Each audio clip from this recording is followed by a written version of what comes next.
Ara el que toca és, el que és important és que la gent tingui clar que el dret a decidir, el dret a anar a votar el tenim, que l'hem d'exercir. Llavors, des de les opcions que creiem amb el sí, hem de fer molta pedagogia perquè la gent, els que no tinguin sentiments tan arrelats, per la via del pragmatisme, puguin arribar a captar que és important, que en contra de ningú, doncs el fet que aquest país es governi, tingui autodeterminació i tingui els camins de sobirania que el poble reclami. Sí, en aquest sentit, evidentment que des de l'independentisme, sigui l'opció que sigui, mai s'ha anat en contra de ningú i crec que s'ha de fer un discurs perquè jo, per exemple, no estic en contra de que una persona d'Extremadura gaudeixi de millors drets en educació o en sanitat, al contrari. Molts cops es parla del dèficit fiscal que existeix entre els països catalans i l'estat espanyol, però el que falta molts cops per resoldre, i que també passa aquí a Catalunya, és resoldre el dèficit, li podríem anomenar el dèficit fiscal que hi ha entre les classes populars, o sigui, som la majoria, i els que controlen els mitjans de producció. I molts cops, tot i que hi hagi aquest dèficit fiscal entre diferents parts de l'Estat, el que importa molt més a la gent és també veure com s'administren els recursos de les administracions i si això es dedica a polítiques socials o es dedica a fer una infraestructura que és totalment necessària, però hi ha empreses constructores que els hi va molt bé pel seu negoci. Aquí també és on ha d'haver aquest debat i per tant està molt bé decidir si volem o no la independència, però també després hem de voler veure com s'administren tots aquests recursos. Siguem pràctics. Portem 30 anys i portem 30 anys d'ajuntaments democràtics. Fa 30 anys ja dèiem, ja se'ns deia que havíem de passar d'aquest 13% de participació en ingressos de l'Estat al 33%. I estem al 13% encara. I estem com estem tots plegats. Fa 30 anys, fa 50 anys parlàvem de la variant de Vallirana i encara no la tenim. Us creieu que una cosa i l'altra amb un estat sobirà això no estaria arreglat? O sigui, hagués aguantat un govern de Catalunya amb poder suficient per fer aquesta infraestructura, amb competència, hauria aguantat no tenir aquesta carretera feta? Doncs només per això, com a exemple, hem d'anar cap a un estat, una sobirania. Vosaltres creieu que aquest moviment que hi ha hagut, aquest moviment civil, aquest clam que hi ha pel dret a decidir així, els polítics dels partits que es presenten a les eleccions i així ho haurien de recollir i portar el dret a decidir al Parlament? És complicat. Ho sento perquè no vaig a contestar la teva pregunta. No? Després sí.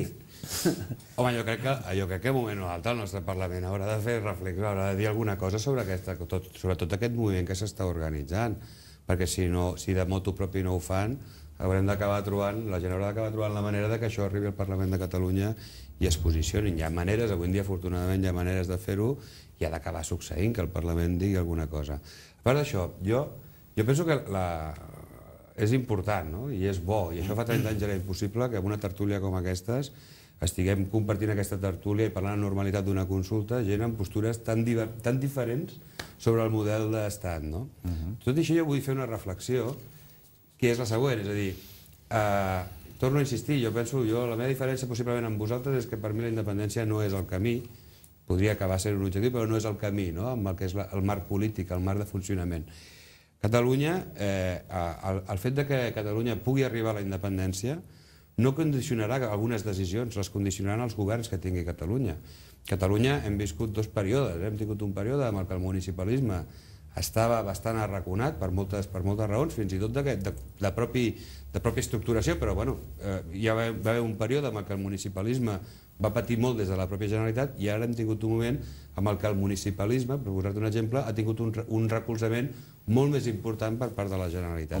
És a dir, jo el que no voldria confondre és el model d'estat que tu puguis acabar tenint amb la capacitat que tingui qui lideri i qui governi aquest estat d'actuar. És a dir, no és una solució automàtica perquè hi ha coses que poden succeir com ja van succeir fa uns quants anys. És a dir, hi ha determinades situacions que es van produir fa anys que potser ara es poden tornar a repetir, estiguem o no estiguem en un marc divers d'estat. Jo penso que perquè hi hagi això hi ha una qüestió prèvia, que és tenir l'estat propi. És a dir, per mi no és un fi, és un mitjà l'estat propi, és un mitjà per després, justament, decidir, que la població decideixi si vol un govern sobirà de dretes o un govern sobirà d'esquerres. Jo, evidentment, aposto per una política social i d'esquerres, sense matisos, per la defensa del territori, per la defensa de les classes populars i mitjanes, està clar. Però, evidentment, això tindrà molt més efecte amb el màxim poder polític possible. I el màxim poder polític en aquesta situació és un estat independent en el marc de la Unió Europea. Després també ajudarem a transformar segurament més la Unió Europea del camí que porta.